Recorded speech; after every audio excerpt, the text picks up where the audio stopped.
Sa video na ito, tatalakayin natin ang top 10 na kilalang festival sa Pilipinas. Ang channel natin na ito ay tumatalakay tungkol sa iba't ibang topics na related sa top 10 list. Perfect ito para sa mga mahilig sa fun facts, trending topics, at mga informative content. Kung bago ka pa lang dito sa ating YouTube channel, don't forget to subscribe at i-click ang notification bell para lagi kang updated sa mga bago nating videos. Ready ka na ba ka top 10? At kung ready ka na, simulan na natin.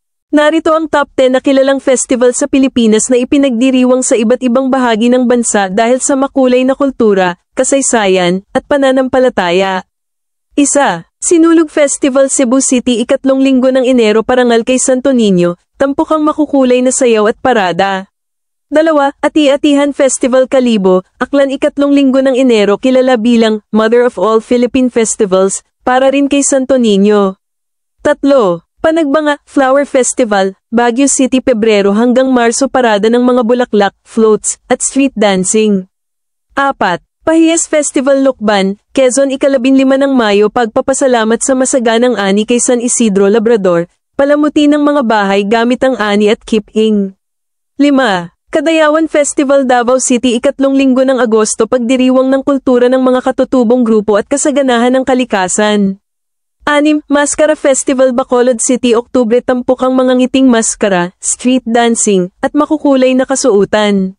7. Dinagyang Festival Iloilo City, 4 na linggo ng Enero, katulad ng Ati-Atihan, parangal kay Santo Niño, kilala sa energy ikong pagtatanghal.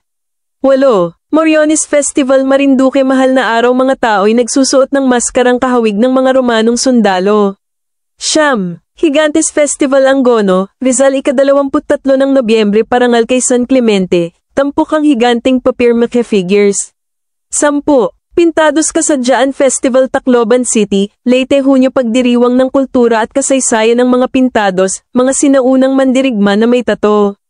Ang mga festival sa Pilipinas ay higit pa sa makukulay na kasuutan at masiglang sayawan, ito ay patunay ng mayamang kultura, pananampalataya, at pagkakaisa ng bawat Pilipino. Sa bawat selebrasyon, nabubuhay ang ating kasaysayan at lumalalim ang ating pagmamalasakit sa tradisyon. Sa pagdiriwang ng mga ito, hindi lamang tayo nagpapasaya, kundi pinagyayaman din natin ang ating pagkakakilanlan bilang isang bansa. Ipagmalaki natin ang mga festival ng Pilipinas dahil ito ay tunay na kayamanang dapat pahalagahan at ipamana sa susunod na henerasyon. Salamat po sa lahat ng nag-avail at gustong mag-avail din ng ating digital products. Nasa description na ang link para may direct kayo sa ating digital store. Maraming salamat po sa inyong pagsuporta sa katulad nating small na content creator. Diyos na mabalos mga ka-top 10. Thank you for watching. See you again in my next video.